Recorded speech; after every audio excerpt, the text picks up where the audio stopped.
What if I told you there once lived a man whose brilliance blurred the line between human and divine? A man so far ahead of his time, ancient civilizations didn't just remember him, they worshipped him. He wasn't a king nor a warrior yet. His name echoed through temples and tombs for thousands of years. Some say he was the true Hermes Trismegistus, the legendary father of wisdom, medicine, and sacred knowledge. But who was he really? His name was Imhotep. And today we're stepping into the sands of time to uncover the mystery behind one of history's most extraordinary and misunderstood figures, a man who may have held the secrets of the cosmos in his hands. Long before empires rose and fell, before the pyramids stood proud against the Egyptian sun, a child was born during Egypt's third dynasty, a child who would later be known not just as a man, but as a myth, a god, and possibly even a divine messenger. His name was Imhotep. He served under Pharaoh Djoser around 2700 BCE, not as a general or nobleman, but as a visionary, the pharaoh's trusted vizier, chief architect, high priest, physician, and philosopher. In a world where power usually came from bloodlines and blades, Imhotep forged a new path, one of intellect, wisdom, and spiritual depth. His origins remain a mystery, swallowed by the sands of antiquity. Some inscriptions claim he was the son of a simple architect. Others whisper that he came from a sacred lineage, possibly even divine in nature. Whatever his beginnings, one truth remains: his mind operated centuries, perhaps millennia ahead of his time. Imhotep wasn't just building structures, he was building bridges between worlds. Before his era, Egyptian rulers were laid to rest in mastabas, modest rectangular tombs built from mud bricks. But Imhotep envisioned something radically different, a structure that would touch the heavens, a monument not just to death, but to divine ascension. Thus, the Step Pyramid at Saqqara was born, the very first pyramid in Egypt's history and the first colossal structure made entirely of stone. Rising in graduated layers, it resembled a staircase to the gods. This wasn't just architecture, it was theology etched in limestone, a sacred ladder by which the soul of the pharaoh could climb to the afterlife to join the sun god Ra among the stars. Why a pyramid? To the ancient Egyptians, the shape symbolized the sun's rays, a divine geometry through which the spirit could rise. Each stone was not merely placed, it was consecrated, forming a spiritual machine meant to channel cosmic energy. Inside the pyramid, Imhotep's genius continued. He designed intricate passageways, hidden chambers, and subterranean galleries. The entire complex whispered of sacred geometry and esoteric knowledge. These were not random blueprints, they were symbols encoded in stone reflecting principles that would later appear in Hermeticism, alchemy, and sacred architecture throughout the world. But Imhotep's gifts didn't end with architecture. He was also a healer, perhaps the first in recorded history to treat medicine as a science. While most ancient cultures attributed illness to divine punishment or evil spirits, Imhotep approached the human body as a system, complex, rational, and understandable. Centuries after his death, Egyptian medical papyri still refer to his teachings. He recorded symptoms, cataloged treatments, and applied remedies with astounding accuracy. He prescribed herbs, performed surgical procedures, and used honey for its antibacterial properties, something that modern medicine has only recently confirmed. His view of health was deeply holistic. To restore a person's health, it wasn't enough to fix the body alone. The mind and spirit had to be brought into balance with the forces of the cosmos. Healing to Imhotep was an act of harmony, a restoration of divine order within the human vessel. His influence rippled far beyond Egypt's borders. Even Hippocrates, the so-called father of Western medicine, was said to be shaped by traditions rooted in Imhotep's philosophy. And to the Greeks, Imhotep eventually became known as Asclepius, the god of healing, a divine figure who could bridge the mortal world and the realm of the immortals. But perhaps the most mysterious side of Imhotep was not his role as architect or healer, but as high priest and mystic. He served as the high priest of Ptah, the creator god, who in Egyptian mythology brought the universe into being through the power of thought and word.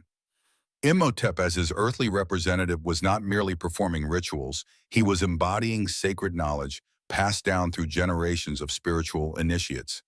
In ancient Egypt, temples were more than places of worship. They were repositories of cosmic wisdom, hubs of learning where astronomy, mathematics, theology, and metaphysics were taught to the chosen few. These temples were secret universities where initiation, not information, was the true path to enlightenment. Imhotep didn't hoard his wisdom. Like all great sages, he likely passed it on to disciples through oral tradition and sacred rites. His teachings would go on to influence not just Egyptian mysticism, but possibly even the birth of Hermeticism, a spiritual tradition that would echo through Greece, Rome, in the Renaissance. Was Imhotep the original Hermes Trismegistus? Many believe so. Imhotep's life straddles the line between history and legend. He lived as a man, but was remembered as a god. His name endured for thousands of years, not as a conqueror, but as a creator. He didn't lead armies or build empires. Instead, he built pyramids, healed bodies, and shaped the spiritual architecture of civilization itself. But here lies the enigma. Why did this man who held no throne, who claimed no empire, become one of the very few mortals deified by the Egyptians? What did he know that others did not? Was it his knowledge of sacred geometry, his union of science and spirit, or something deeper, something the world wasn't ready to understand? Imhotep's story didn't end with his death. His name was carved into the consciousness of humanity, passed down in whispers, myths, and manuscripts.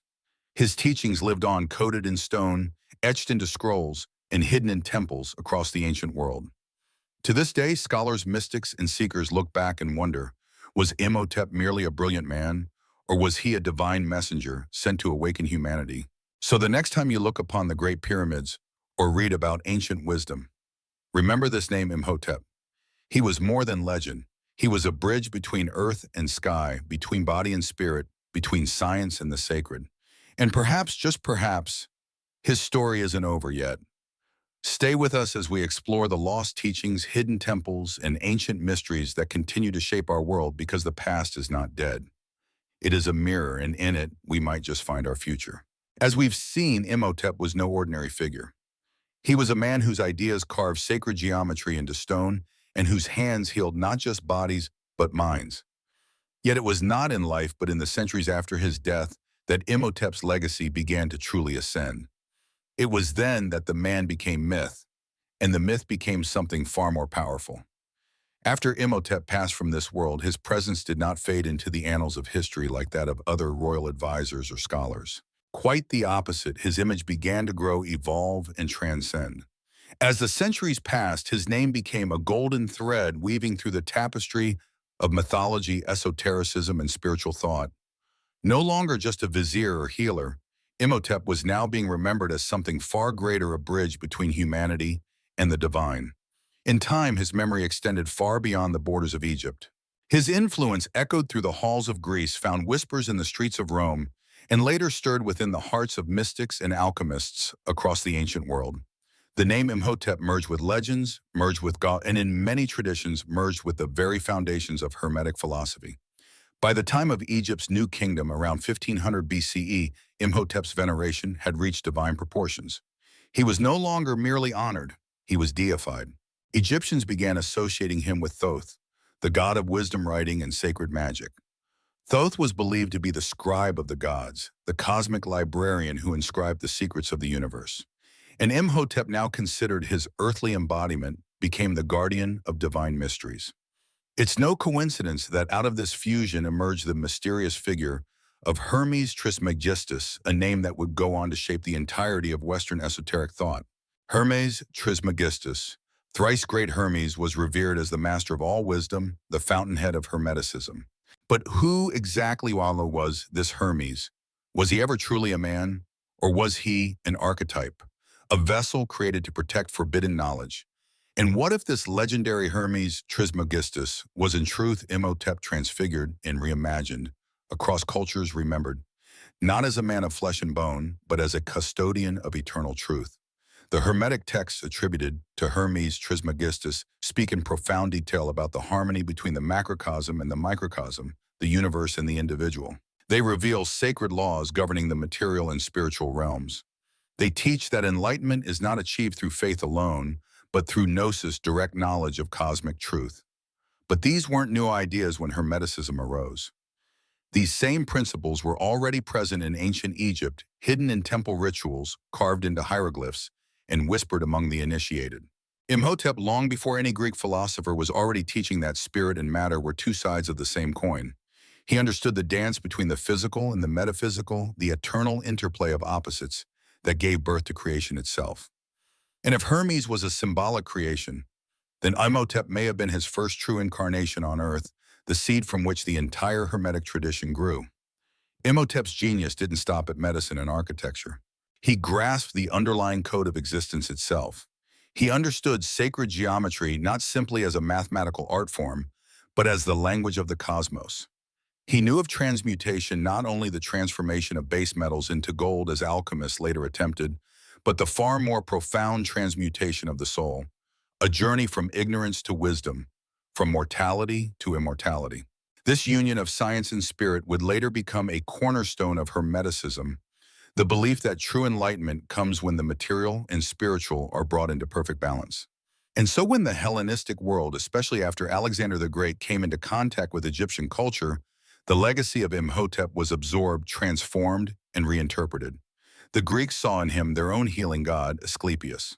His temples became centers of learning, and his philosophies spread through philosophers and mystics like Pythagoras and Plato, both of whom are believed to have studied in Egypt.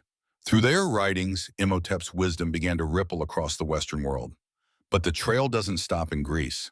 Some scholars point to another fascinating connection between Imhotep and the Essenes, a mysterious Jewish sect that flourished near the Dead Sea around the time of Christ. The Essenes were known for their knowledge of astrology, spiritual healing, purification rituals, and deep mystical thought. Much of their understanding echoes the principles found in Hermetic writings. Could it be that the sacred knowledge Imhotep once taught was carried through the centuries, passed on in hidden schools, preserved by those who recognize its power? It's a tantalizing possibility that Imhotep's influence survived long after Egypt's golden age, hidden in the shadows of history, waiting for the right moment to reemerge. One of the most enduring mysteries surrounding Hermes Trismegistus is his title, Thrice Great. But what does it mean to be great three times in the context of ancient Egypt? Greatness was measured not by wealth or power, but by mastery. And Imhotep, more than any figure before him, mastered three sacred disciplines: medicine, architecture, and spirituality. He healed the sick, built eternal monuments, and unraveled the mysteries of the divine. If anyone in history deserved the title, Thrice Great, was Imhotep. Yet for all we know about him, one question still haunts us. Where is Imhotep's tomb? For centuries, archaeologists have searched in vain. Despite temples built in his honor, sanctuaries erected for his worship, and texts praising his divine legacy, his final resting place remains a mystery. Some believe this is no coincidence. Perhaps his tomb was hidden by fellow initiates. Those who knew the secrets buried with him were too powerful for unprepared hands. Or perhaps, just perhaps, his tomb holds something more, a revelation, a treasure of wisdom that could reshape our understanding of reality itself. Imhotep didn't seek immortality in the same way as the pharaohs who came after him. While they built colossal temples and obelisks to etch their names into time, Imhotep chose a different path. He sought immortality through knowledge. And it worked, because knowledge once planted in the hearts of seekers can never die. His wisdom continued to grow, re-emerge, and inspire. Some believe it even contains the keys to the very fabric of the universe, the blueprint not just for pyramids, but for consciousness itself. Centuries later, in Hermetic texts like the Kybalion, we find echoes of Imhotep's insight. The 7 universal principles described in that work, mentalism, correspondence, vibration, polarity, rhythm, cause and effect, and gender, are not random metaphysical musings. They reflect an organized system of thought that seems to mirror ancient Egyptian philosophy. Could it be that Imhotep, the man who first united earth and sky through sacred stone, also laid the foundation for these timeless principles? The very shape of the step pyramid at Saqqara, some say, is more than architecture. It's a metaphor, a stairway not just for pharaohs, but for the soul. Each layer, each step representing the ascent of consciousness, the transformation of the self from the earthly to the divine. Imhotep's story is not merely a tale from ancient Egypt. It is the unfolding of an archetype, a universal reminder of what it means to seek to heal and to understand the laws that govern both the seen and the unseen worlds. So the question remains, was Imhotep the first Hermes Trismegistus, or was he something even greater? Stay with us, because the deeper we go, the more the past begins to reveal truths we were never taught. As we've explored, Imhotep was more than just a man of brilliance. He was a master of sacred disciplines whose influence echoed through the ages. But perhaps the most mysterious part of his legacy is not found in the stories told about him, but in the symbols he left behind embedded in stone and coded in numbers and hidden within the silence of ancient temples. Take, for instance, the step pyramid of Djoser. At first glance, it may appear to be merely a royal tomb, an architectural marvel, yes, but just another resting place for a pharaoh. Yet many scholars and mystics believe it was something far more profound. More than a burial site, this pyramid may have been a spiritual machine designed not only to honor the dead, but to channel cosmic energies and guide the soul to higher dimensions. Think about that, a structure aligned with the very heavens, built not just to stand the test of time, but to interact with eternity. Egyptian temples, too, weren't constructed randomly. They were aligned with specific constellations built in harmony with the rhythms of the stars and the celestial cycles. Every corner, every corridor, every column was deliberate. Rituals were performed at precise moments to tap into cosmic forces. And to the Egyptians, even the human body itself was viewed as a reflection of the cosmos, a micro-universe mirroring the great divine order. Imhotep, as both high priest and scientist, may have been among the first to truly grasp this sacred correspondence. Not only did he understand these cosmic principles intuitively, he systematized them, bridging the mystical and the practical, the metaphysical and the measurable. He knew that the forces of nature could be directed, harmonized, and focused through sacred geometry. Every angle, every proportion, every shape in his designs wasn't chosen for aesthetics alone. They were encoded messages, mathematical expressions of universal laws. The numbers he used were not arbitrary. The geometry he chose wasn't just visual, it was vibrational, a form of resonance that connected the physical and spiritual planes. Later, these same principles would be echoed by the Pythagoreans in ancient Greece, who believed that all is number, that reality itself could be understood through harmonic ratios in sacred forms. But long before Pythagoras, Imhotep had already laid these foundations in stone. If Imhotep truly grasped the essence of Hermetic wisdom before it was ever written, then one question arises, one that challenges the very timeline of history. Where did this knowledge come from? Was it discovered by Imhotep alone, or was it inherited, passed down from an earlier forgotten civilization? Some scholars and esoteric researchers suggest that Imhotep wasn't merely a genius of his age, but a guardian of knowledge, far older than Egypt itself. They point to myths of Atlantis, referenced by Plato, or to legends of a lost advanced race that may have walked the earth long before recorded history began. Could it be that Imhotep was one of the last torchbearers of a nearly vanished civilization, preserving its wisdom within temples, pyramids, and cryptic rites? If so, his teachings weren't just revolutionary, they were ancestral, a preservation of truths too sacred for the masses, reserved only for those spiritually prepared to receive them. In ancient Egypt, knowledge was not public property. It was sacred. Temples were more than places of worship, they were spiritual universities. Hidden schools for initiates who had passed rigorous trials of mind, spirit, and heart. Imhotep, as the high priest of Ptah, may have been at the heart of these secret schools. What he taught within those sacred walls has never been fully revealed. Only fragments remain passed down through mystery traditions, scattered through alchemical texts veiled in symbolism. But if even a fraction of those teachings were real, they may hold the keys to the universe itself. Over time, Egypt changed. Empires rose and fell. The Greeks and later the Romans brought new ideas, but they also disrupted ancient traditions. Much of the knowledge was lost, fragmented, or intentionally hidden. And yet, it didn't disappear. Traces of Imhotep's wisdom began to appear elsewhere, resurfacing in medieval alchemy, in the pages of Hermetic texts, and even in secret societies that claimed descent from the ancient Egyptian priesthood. Why? Because true wisdom never dies. It only goes underground, waiting for the world to be ready. Imhotep seemed to understand something we still struggle to grasp, that real power is not the ability to control matter, but to understand the invisible forces that shape reality. And if he left behind clues, those clues are not obvious. They are encoded in stone, in mathematical harmonies, in rituals and symbols that only the initiated can interpret. Across esoteric traditions, there's a persistent belief that some masters do not die in the way we understand death. They transcend. They become part of the eternal cycle, returning in times of need to rekindle the flame of truth. In Hermeticism, it is said that great initiates reincarnate through the ages, cloaked in new identities, yet carrying the same mission to preserve and transmit sacred knowledge to those ready to awaken. Could Imhotep have been one of them? Could his spirit have returned hidden behind other names in other eras, always watching, always guiding? In Egyptian tradition, it was believed that the greatest sages could become Aku, enlightened beings of light who surpass death and move freely between the worlds of matter and spirit. And Hermes Trismegistus, whom many identify with Imhotep, was said to be one such immortal master. His presence exists not in time but in consciousness. He appears not in form but in illumination. The Hermetic texts speak of a wisdom that is eternal, hidden from the eyes of the profane but always available to those who truly seek. If Imhotep was the first vessel of that wisdom, then his return isn't about time. It's about awareness.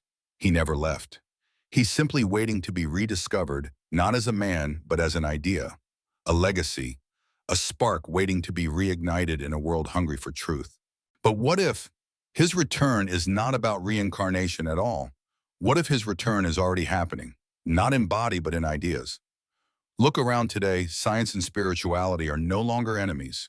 In fact, they're starting to converge. The world is slowly reawakening to truths that Imhotep understood long ago.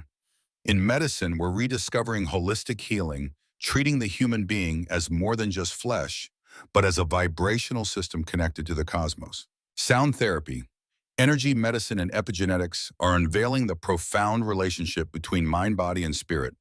The notion that healing happens on multiple levels, physical, emotional, energetic, is gaining serious attention in modern research. And Imhotep millennia ago was already practicing this. In spirituality, more people are turning toward philosophies that integrate the mystical and the scientific. The idea that the universe is mental, that consciousness is the fabric of reality, is no longer confined to ancient texts. It's being explored in quantum physics and neuroscience and theoretical models that sound like echoes of Hermetic thought. Geometry, vibration, thought form, they're all connected, just as Imhotep believed. Architecture today, too, is beginning to return to principles of sacred design. Spaces that heal, shapes that calm the nervous system. Buildings designed not just for utility, but to uplift the soul. Sound familiar? What Imhotep understood is something we are only now beginning to remember, that everything is connected, that we are not separate from the universe, we are its reflection, and that within the structure of reality, there are laws, mathematical, spiritual, eternal, that can unlock not just knowledge, but transformation. So maybe the real question is not, did Imhotep return? Maybe it's this, are we ready to receive what he left behind? If Imhotep's legacy truly lives on, not in stone but in spirit, then perhaps we are not waiting for his return. Perhaps we are already witnessing it, not through a physical form, but through the revival of the very wisdom he once carried. Throughout history, the return of a master has rarely been marked by the reappearance of a face. Instead, it is often marked by the resurgence of their message, their truth reawakening at a crucial moment in human evolution. And today, more than ever, we find ourselves at such a threshold. We live in an age where science and spirituality, long cast as enemies, are once again finding common ground. Researchers speak of consciousness influencing matter. Physicists explore the fabric of reality as if it were thought itself. Healers once dismissed now work hand in hand with neuroscientists and quantum theorists. And in all of this, we begin to see a familiar pattern, a movement that mirrors what Imhotep represented. He was a man of both mind and spirit, a being who walked between two worlds, bridging the sacred and the scientific, merging celestial wisdom with earthly application. In many ways, he symbolized the perfect balance between the rational and the divine. And now as humanity seeks this same balance, his legacy seems to echo louder than ever before. But with this return comes a sobering question. Are we ready? Are those who hold power, those who guard the gates of modern knowledge, prepared to embrace what this ancient wisdom has to offer? History tells us that true knowledge has rarely been welcomed with open arms. It has been hidden, suppressed, even destroyed, especially when it threatened the systems built upon ignorance or control. Just consider countless libraries burned to ash, sacred temples leveled to dust, scrolls, texts, relics obliterated not by time but by fear. Because deep knowledge is dangerous not because it harms but because it frees. And freedom is a threat to those who rule through illusion. If Imhotep's teachings truly hold the keys to understanding life, death, and the invisible architecture of the universe, then it's no wonder they have been concealed, protected, and passed down in whispers across millennia. And yet, truth never dies. It may hide, it may sleep, but it waits always for those brave enough to seek it. It calls not to the masses, but to the awakened few, to those willing to see beyond the veil. And when the student is ready, as the old saying goes, the master appears, even if only through memory symbol or inspiration. And so Imhotep remains shrouded in myth, yet pulsing with meaning, a figure who transcends the confines of time and category. Not merely the world's first recorded architect, but also a healer, priest, astronomer, philosopher, and royal counselor. A man who did not separate disciplines, but unified them. In him we see the archetype of the sage, the enlightened master who bridges matter and spirit, who builds not just with bricks, but with truth. He embodies the ideal that knowledge, when wielded with wisdom, becomes sacred. And sacred knowledge, when lived, becomes power, not power to dominate others, but to illuminate oneself. In remembering Imhotep, we are not merely recounting a historical figure, we are invoking a forgotten ideal. A time when science was spiritual, when architecture mirrored the cosmos, when medicine sought to heal both body and soul. So as we look to the future, may we also look to the past. Not with nostalgia, but with reverence, for in the ruins of ancient temples, in the echoes of lost scrolls, and in the geometry of sacred spaces, there may still be seeds of revelation waiting to awaken within us. May the legacy of Imhotep challenge us to think deeper, to build wiser, to seek truth that does not divide but unites. And may we dare to walk the path he once walked, the path of the master who merged the heavens and the earth within himself.